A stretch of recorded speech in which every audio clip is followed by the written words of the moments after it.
আজকে বানাবো সোয়াবিন, এইভাবে করে নিয়েছি। আর এটা হচ্ছে চিংড়ি মাছ পেস্ট করে নিয়েছি। এখানে হচ্ছে পেঁয়াজ আর রসুন পেস্ট করে নিয়েছি। এখানে আদা আর টমেটো, 2 কুচো আলু সেদ্ধ। এর মধ্যে একটু হলুদ, একটু লঙ্কা, নুন দিয়ে দিয়েছি। আলুটা মুড়ে নেবো আর ওর মধ্যে একটু কর্নফ্লাওয়ার দিয়ে দেবো, দিয়ে আমি এটা মাখিয়ে নেব। দেখুন, এগুলো আমি এবারে কড়ার মতো ভেজে নেবো। কোপ্তার মতো করা যায় কি একবার দেখি।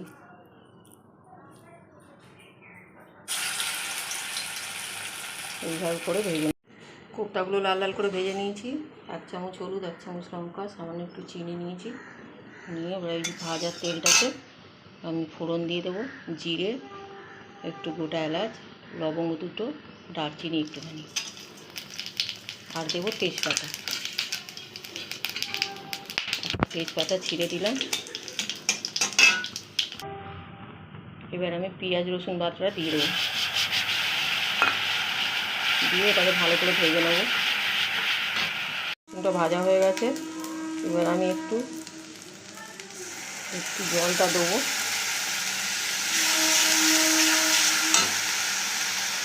দিয়ে এবার আমি আদাটা দেবো।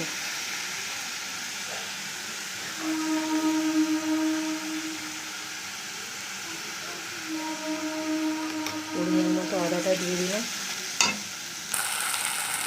পরিমাণ মতো নুনটা দিয়ে দিচ্ছি।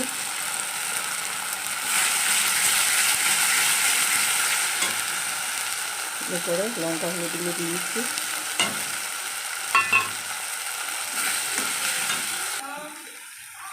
এবার টমেটোটাও দিয়ে দেবো।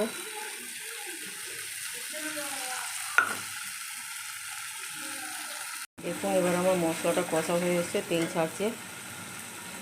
এই পর্যায়ে আমি একটুখানি ধনে পাতা কাটা দিয়ে দিচ্ছি।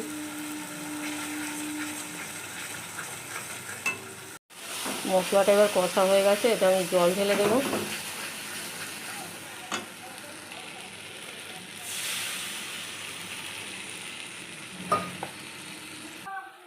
ঝোলটা দেখুন ফুটে গেছে। আমি এবারে কোপ্তাগুলোর মধ্যে দিয়ে দেবো।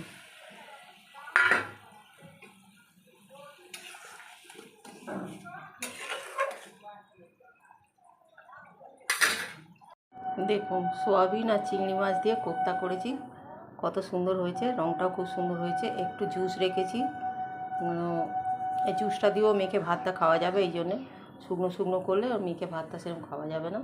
এবার এটা যদি আপনারা ভাবেন যে মাখা মাখা করবেন, সেটাও করতে পারেন। রান্নাটা বাড়িতে করে দেখবেন, কেমন লাগলো আমাকে কমেন্টে জানাবেন।